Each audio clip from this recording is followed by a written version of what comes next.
Hello and welcome to Newsfeed, your daily dose of what people are talking about online, from news stories to what's trending. A Kenyan cult leader accused of ordering his followers to starve themselves to death will face terrorism charges. A court on Tuesday ordered that Pastor Paul Mackenzie be detained until Friday as officials investigate the deaths of more than 100 of his followers. He was first arrested 2 weeks ago. He predicted the world would end on April 15th and encouraged his followers to kill themselves to be the first to go to heaven. More than 100 bodies, mostly children, have been discovered in the Shakahola forest along the coast. It's in that very forest that Mackenzie had an 800-acre farm where his followers lived and congregated. The Shakahola forest killings have sparked outrage across the country and especially in the coast region, with our president calling it out as an act of religious extremism and terrorism in its true essence. In Malindi, in Kilifi County, Pastor Paul Mackenzie has been apparently leading people closer to Jesus by starving them to death and then proceeding to bury all of these wonderful people in a mass grave on his property in Shakahola Forest.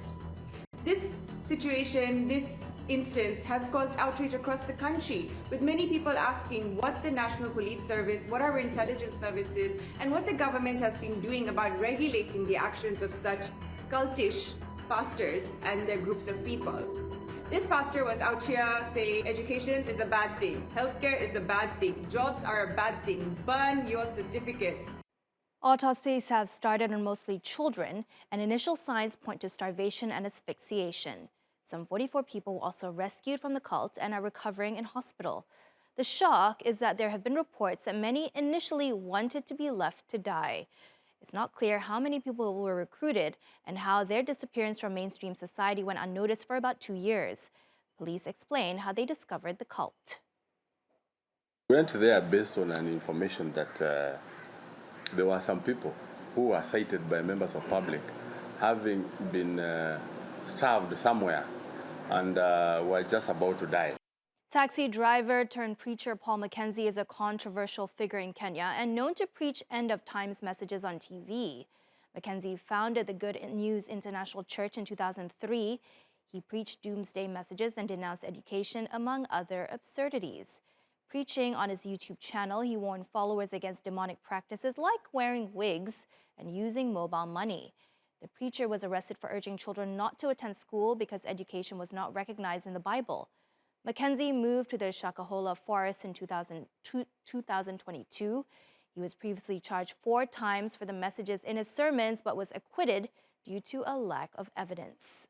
Days after Mackenzie's arrest, another radical preacher was nabbed in southeast Kenya.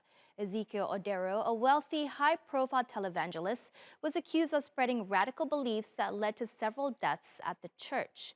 And controlling fringe groups in a deeply religious country like Kenya is now priority for the government. We want to provide a framework agreed with our religious leaders, a framework that will provide for self-regulation so that church, so that religion, so that our spiritual leaders can have a mechanism where they can point out to government those who want to abuse religion for other purposes. While the world is denouncing Mackenzie's monstrous acts, some followers have defended their decision to starve, while others are counting their lucky stars. When I heard about these deaths, I was horrified. I thought to myself that if maybe I'd stayed longer in that church, the same fate would have befallen me. But thank God that I and my family left in good time. Everyone has a free will to attend whatever church they want. No one gets promised anything. You go as a normal congregant, and I was one. All right, something less somber now. Let's head over to the land of tea, crumpets, and oh-so-proper accents. I'm talking about the UK, of course. You guessed it, it's crunch time as we're only a few days away from Britain's main event, the coronation. The highly anticipated coronation of King Charles III and his lady, Queen Consort Camilla, will be taking place this Saturday in Westminster Abbey, where the head of state will be formally crowned. And believe it or not, some hardcore royal enthusiasts set up camp on the streets a week ago, eagerly awaiting the event of a lifetime. This year's coronation ceremony is set to be a more modest affair, but that doesn't mean it won't be a spectacle. King Charles's big day is expected to run for about 1 to 2 hours with a select crowd of 2,000 lucky attendees. To put things into perspective, that's significantly less than the grandeur of his late mom, Queen Elizabeth's 8,000 guests and a whopping 3-hour-long coronation ceremony. And let's just say they didn't shy away from splashing the cash. Back in 1953, Queen Elizabeth's coronation came with a jaw-dropping price tag of roughly $20 million, which in today's money would translate to over a whopping $57 million. As for Charles, the exact cost is still unknown, but it will certainly be a party fit for a king with a price tag to match too. We're talking about $125 million, all funded by British taxpayers themselves. Well, speaking of, the timing of the coronation is less than ideal. Here's why. 90,000 people die each year from poverty. One person every 6 minutes dies from starvation in the UK.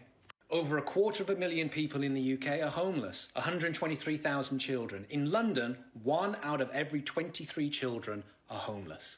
We have one of the highest wealth inequalities in the world. The top 100 wealthiest people in the UK have more money than the bottom quarter of the population combined. We have the highest energy bills in the world. And that has led to more food banks and now warm banks where people go so they don't freeze to death because they can't afford to pay for heating. And the Bank of England has told us we need to accept that we are poorer. We just need to accept that we have less money. Everything across the board has gone up in price. The only thing that hasn't gone up are wages. And people are out there now striking and demanding fair compensation for the work that they do. And they are being villainized and demonized by the same people who are profiting out of gouging the middle and working class. Now, the Brits aren't just paying for the promotion party, but they've also been invited to swear an oath of allegiance for the first time in the country's history. The palace has been quick to clarify that it's totally up to them whether they want to take part or not. So no pressure, huh? So would you be swearing allegiance to King Charles? No, definitely not. I won't be watching the coronation. I'm very glad to have an extra public holiday next Monday, but I have no interest in it.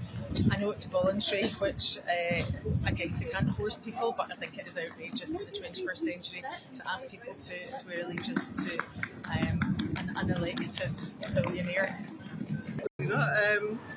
I just don't think the royal family are very relevant nowadays. I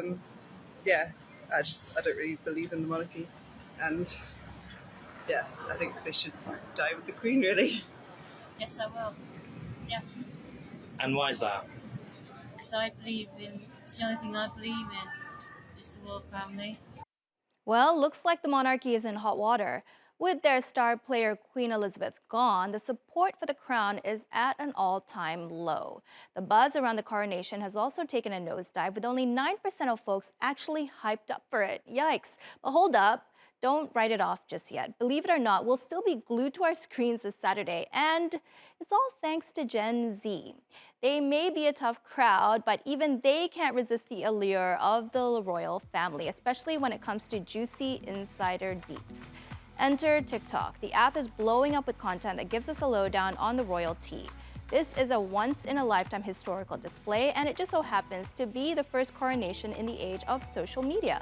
So whether you're after updates or insightful analysis ahead of the big day, Gen Z has you covered. All right, major late-night TV shows have gone dark as Hollywood screenwriters strike for the first time in 15 years. More than 11,000 writers have put down their pens and shut their laptops after 6 weeks of talks with major studios like Netflix over better pay broke down this week. Netflix, don't chill! It's time to pay your bills! The streaming era has negatively impacted writers' wages and their residuals, even though the studios continue to make bank.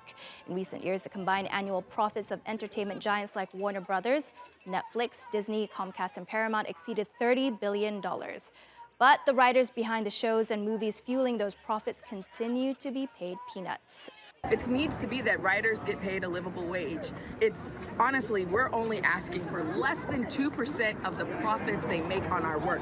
All of our demands could be met for less than 2% of the profits they make on their work. People deserve fair compensation, reasonable compensation for their efforts, and security so that they have a career, not just a job. One of the things that's happening with the writers is they're trying to turn them into gig workers. Write for a day and get paid for a day, that's just not a feasible career for somebody to have. The screenwriters are demanding higher residual payments. So before streaming became a thing, writers were paid residuals when their TV shows re-aired on other networks. But nowadays, most networks only release shows on their own streaming platforms.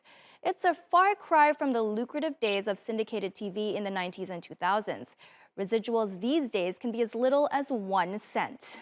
The writers have been making less money on what traditionally has been a long Hollywood tradition, which is called residuals, where you get a check that comes to you every single time your show airs. If people are streaming your show a million times on Netflix, you aren't necessarily getting compensated in the way you would have back in the good old days of 1990s broadcast television.